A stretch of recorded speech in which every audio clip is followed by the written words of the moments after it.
You've watched the last video, you've read the title. I'm going to be doing something unique that no other YouTuber has done, ranking every big mainline movie studio, based off of 3 categories. Number 1 is that how most of their movies actually hold up still today. The second category comes down to whether their general intro is actually that good. And the final category is coming down to when their quality was good throughout the history of their time. Just to let you know, this is all my opinion, and I don't hate these companies. They've all done really well. Without further ado, let's get on with our first one.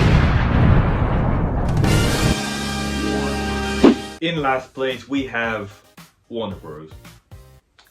Now don't get me wrong, I think a lot of their movies are really good, but I feel like they've been going downhill for quite a while. Their biggest franchise is DC, so we're stuck in the DCEU days now. I don't really think they're getting better with this franchise anymore.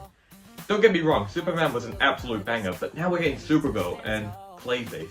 Yeah, this is not going to be a good year for DC. And as up to 2026, we know that they've been going downhill with how many movies they've been releasing. They don't make enough, they don't market enough, and out of all the ones we're getting, they're just not good enough or just really controversial. What they were really popular for is that they were always known for producing iconic franchises, but they didn't manage to do that in the last few years. I mean, they've made a Minecraft movie, which nobody liked, I personally loved. They also made Shazam, which I don't think is well loved.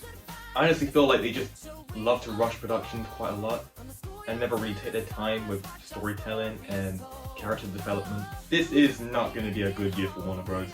For the next few years, their lineup hasn't been very good right now. We're getting Supergirl, we're getting Kylie vs. Acme, we're getting the second Minecraft movie, but we're getting Doom 3, that's a good thing. But they just don't make enough that feels like that they want our attention. The thing about their quality in their movies is that they've sort of just been getting a bit more blander. Not feeling like they're capturing what made their old one so special. Or maybe they just need to find something new, maybe they need to make more originals. On the positive side though, the logo is really good. The way it just pans to the studio and then just changes to the gold bar, it's just really breathtaking. Goes the same with the music. Alright, next up, A24. Basically kind of like the next Wes Anderson. You get his movies where his camera work is very simple and straight, which I really like. It really makes it very distinctive. This sort of blends into a different setting. It's very cinematic. Yeah, it's cinematic. The thing is that they never break records or anything, both review-wise and box office-wise. And that's because the studio relies on a lower cost strategy to get special audience attention to it. Ones who are more into social media or something. It takes out the stress in your mind and sort of makes you put into this zone where it's really just trying to keep your stress down, depends if the story hits hard or not, and then builds up your attention more. The general intro logo is incredibly basic, but it definitely fits the artistic tone it's going for. And I mean, it is still a small company. It started in the 2010s, didn't it? Overall, I really like the direction they're taking. They're just not higher on the list because I don't know them enough ironically, but I think they are getting better because they didn't take last place. Next up, MGM. Something odd has been going on about them since Amazon Prime had bought them. I seriously, don't get me wrong, but I feel like they're gonna ruin the next James Bond and do some like American thing with it. But the way I describe them is that they were definitely the most popular back in the 60s because of that franchise. I don't have much to say about the company. Recently we've had Marcy, and now we're getting Project Hail Mary. So I feel like their theatrical legacy will definitely be getting back. Disney are by far the largest studio out of all of these thanks to their streaming platform. I do think they own a little bit too much since they even buy things off of Paramount and Universal temporary, alongside their only Sony property being Spider-Man, which is acceptable due to Marvel. Their movies are going a bit more to quantity over quality, because their live action remakes are getting worse. They never do any PG-13s anymore. But on the positive side, Pixar are back on their popular days, thanks to their latest movie, Hoppers. And Disney usually still crush the box office. I do like their logo today, but their 2006 logo was definitely my favorite.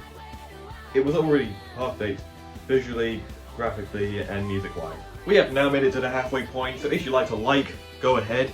Maybe subscribe if you're a little bit special, because that's what my channel does. We do things that other channels don't usually do. 20th Century Studios. I think they were much better before Disney bought Fox.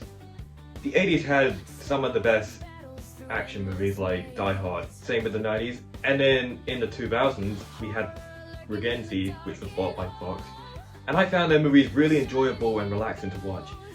They were movies about great family relationships and partnerships, and feel-good romance, and great comedy. The opening logo makes me feel like I'm welcome before the actual movie begins, which is sad since they don't make much movies today. And once we do get today, don't really hold up like that old one. Like for example, Avatar Fire and Ash. It was the weakest of the franchise, kind of thanks to a few repetitive plot points, emotional narratives, and pacing.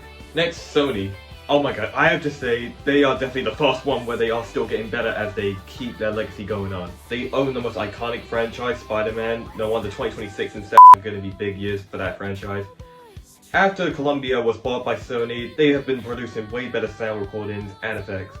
The general logo rises my attention to me as I feel excited for the actual movie to begin. I mean, yeah, 2026 is going to be a big one for Sony. We're getting Jumanji 3, Brand New Day, we just had GOAT. Yeah, the studio are just doing amazing. Now, if I had to describe one thing about Paramount, they make the best action movies. Yes, I'm talking Mission Impossible, Top Gun, Transformers, Indiana Jones. But there is one problem that stands in that way.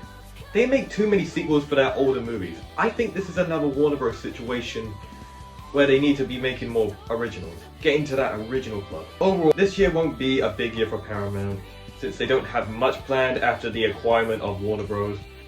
The intro feels a bit like a small adventure just before the movie begins, I guess. But in first place, we have none other than Universal. This studio do everything I want to see right. When it comes down to classics, they make my favorite classics like Jaws, Back to the Future, Jurassic World. And with Steven Spielberg and Christopher Nolan under the hands of the studio quite a lot, I could definitely see that Disclosure Day, The Odyssey, and alongside Mario Galaxy and Michael being billion-dollar hits. The range of audience always jam-packed the theaters, meaning that I only see like 1 or 2 seats never taken every time I see a movie by Universal Pictures. The music is epic and stellar. It makes it feel like the entire world has come to play this entire theme.